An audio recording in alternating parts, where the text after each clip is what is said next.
encerclement dès le départ, avant même 18 h. C'était illégal. Ben ouais, c'est ça. Ils ont déclaré ça illégal avant même que quelque chose comme une manif. Puis quand il y a eu des gens qui se sont regroupés au point de départ, ils n'ont même pas entendu que la manif existe pour encercler tout le monde.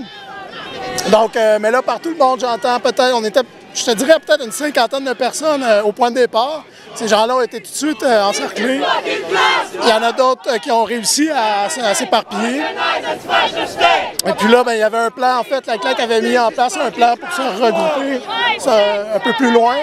Il y avait 3 points de rendez-vous alternatifs, un peu plus loin jusqu'au centre-ville, vers la place Ville-Marie, parce que l'objectif déclaré, c'était la place Ville-Marie, qui était aussi à proximité de la manif syndicale dans laquelle on est actuellement.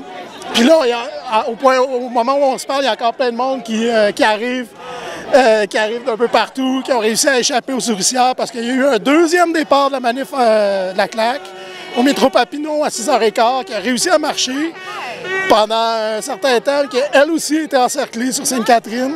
Donc la police, on voit le déploiement absolument ridicule pour empêcher les gens de manifester. Mais malgré tout, on a réussi, vous entendez les slogans. Il y a une bonne centaine, peut-être plus que 100 personnes de la manif anticapitaliste qui ont réussi à se rallier ici à la fin de la manif syndicale. Est-ce que c'est important, ça, d'intégrer une manifestation qui est peut-être plus paisible, plus corporatiste? C'est pas... Je dirais, est-ce qu'il y a aussi ça qui est intéressant, de secouer un peu? Bien, c'est-à-dire que les anticapitalistes sont solidaires des travailleurs et travailleuses. C'est pas parce qu'on est critique de l'institution syndicale puis qu'on... En tout cas, moi, j'ai pas de misère à dire que l'institution syndicale au Québec est intégrée au système capitaliste. Puis tu peux pas te battre contre le système puis pour le système en même temps.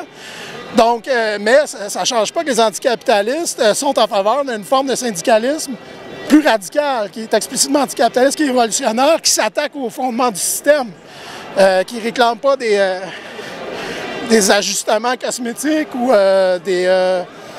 des réformes ou qui ne défend pas juste les intérêts corporatistes d'un petit groupe de membres syndiqués. On veut changer le système. On dit que c'est le système capitaliste au complet qui est corrompu, qui détruit tout sur son passage. On le sait maintenant ce que ça fait, le capitalisme. Couper toutes les arbres, pêcher tous les poissons, tout détruire, tout polluer, tout empoisonner. On le sait, ça. Donc, il faut, dès aujourd'hui, rompre avec ce système-là puis penser à d'autres façons de vivre ensemble puis de vivre dans nos milieux naturels. Donc, on sait très bien qu'il y a des syndiqués qui partagent cette analyse-là. Mais le syndicat, l'institution syndicale, malheureusement, est intégrée au système capitaliste. Donc, on invite les syndiqués à dépasser, si on veut, leurs exécutifs, leurs institutions, puis, si on veut, affûter leur discours, puis radicaliser leur analyse et leur action aussi. Là, on rentre dans une nouvelle phase du syndicalisme, drôle de lapsus.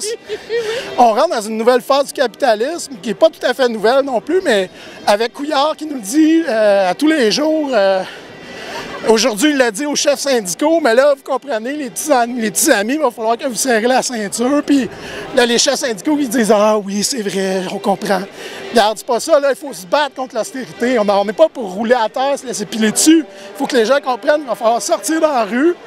Puis malgré la répression, puis malgré tout, il faut qu'on soit en mesure de se serrer les coudes, de s'unir, de se défendre, puis de ne pas laisser passer le bulldozer de l'austérité.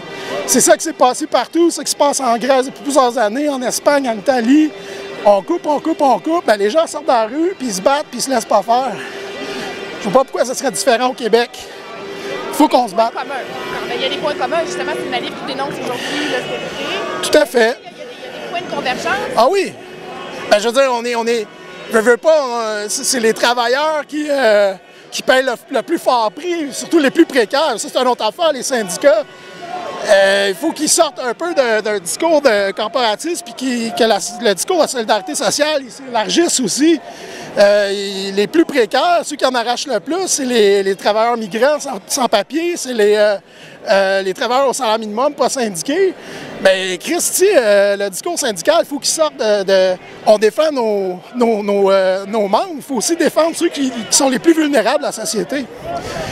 Puis ça, bien, je pense que ça passe par une remise en question fondamentale du système capitaliste. Puis bon, les syndicats ne sont pas encore là, mais on a bon espoir que les syndiqués, eux et elles, partagent déjà dans une bonne mesure cette analyse-là, mais il faut maintenant passer à l'action. Puis écoutez, faire la pression aussi sur les exécutifs pour radicaliser le discours et l'action syndicale. Puis éventuellement, sortir du cadre légaliste. Parce que c'est pas vrai qu'en se faisant imposer injonction sur loi spéciale, on va être capable de se battre contre le bulldozer de l'austérité puis des inégalités. Là. Ça n'a jamais été comme ça. Il a toujours fallu, tôt ou tard, sortir du cadre légaliste pour faire valoir vraiment des vrais changements. Arrêtez d'avoir peur aussi, j'ai l'impression. Avec les six, il y a des gens qui ont plus envie de peur. Il y a des gens qui ont plus peur de sortir dans la rue, qui ont peur de se faire arrêter, qui ont peur de... Alors c'est aussi pour dépasser ça, j'imagine. Ben oui, évidemment. Je veux dire, P6, c'est plate, mais ça reste un ticket.